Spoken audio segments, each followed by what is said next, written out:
দেশের মানুষ আর দেখতে চায় না মহামান্য সুপ্রিম কোর্টকে আবার কোনো পলিটিক্যাল ম্যাটারে ইনভলভ করে কোনো ব্যক্তি বা কোনো গোষ্ঠীর কোনো স্বার্থ উদ্ধার হোক।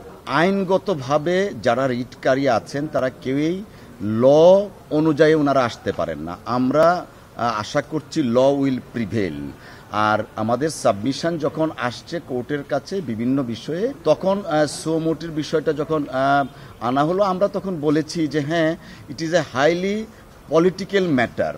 ইতিপূর্বে আমাদের এই বাংলাদেশে গত 15 বছর আমরা দেখেছি যে কোনো পলিটিক্যাল ম্যাটারকে মহামান্য হাইকোর্টে আনা হয়েছে এবং in the name of high court order political agenda বাস্তবায়ন করা হয়েছে।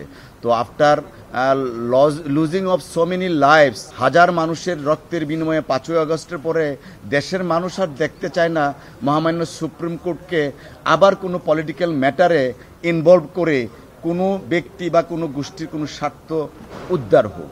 পাশাপাশি সুমোটো যদি এই ব্যাপারে করতে লাগে তাহলে 2014 পার্লামেন্ট ইলেকশন ছিল, সেই ব্যাপারে এটা ক্রিস্টাল ক্লিয়ার।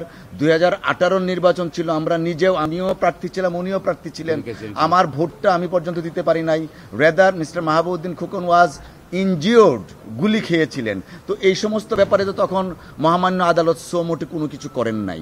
এখন যদি এরকম হাইলি পলিটিক্যাল একটা সেন্সিটিভ ম্যাটারে সোমোটে কিছু করতে যান, হয়তো দেশের মানুষ ভাববে যে 5ই আগস্টের আগে যা হতো এখনও তাই হচ্ছে।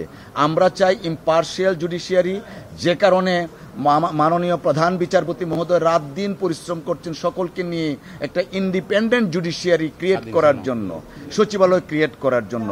As officer of the court we are supporting the cause, good cause, এবং কোর্টকেও অ্যাসিস্ট করছি।